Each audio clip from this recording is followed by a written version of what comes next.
avant tout des amis très proches, parce qu'on s'est connus quand on était tout jeune.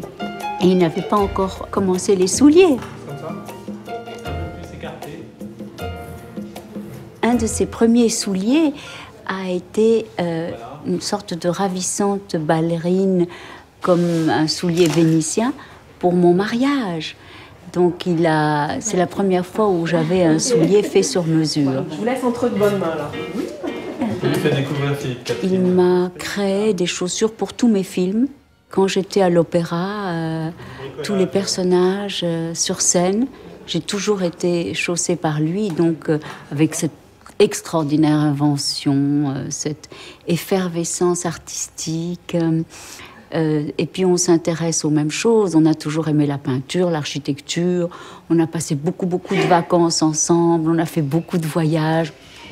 Mais je pense Et c'est vrai qu'il y a des choses qui sont nées de nos voyages, comme par exemple quand il a travaillé le maillechort, qui est cette espèce de métal incroyable qui ressemble à de l'argent, mais qui est en fait entre argent et aluminium. On a découvert ça au Maroc ensemble, des tas d'idées qui sont venues comme ça. Et puis, je sais que quand il a fait mon soulier fétiche pour le Crazy Horse, alors là aussi, je voulais être haut, mais je ne voulais pas avoir le pied trop en pente. Et c'est la première fois où il a fait les petits compensés intérieurs. fragile.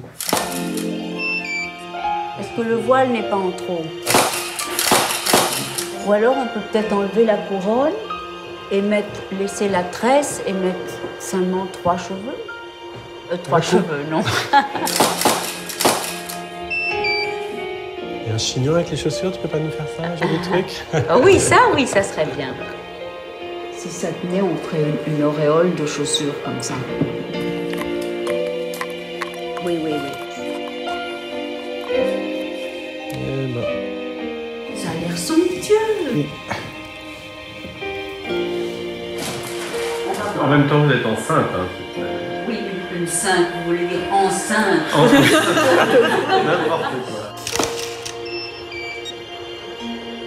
Regardez plus haut. Le soulier, est-ce qu'il est bien placé? Ça, c'est assez beau, hein? Ouais. On n'a plus la couronne, on n'a plus... Non, on a... Tout a changé. Tout a changé. Où est le Mexique? J'aime beaucoup sa créativité tellement aiguë, tellement libre, tellement inventive. Il est vraiment le plus fort.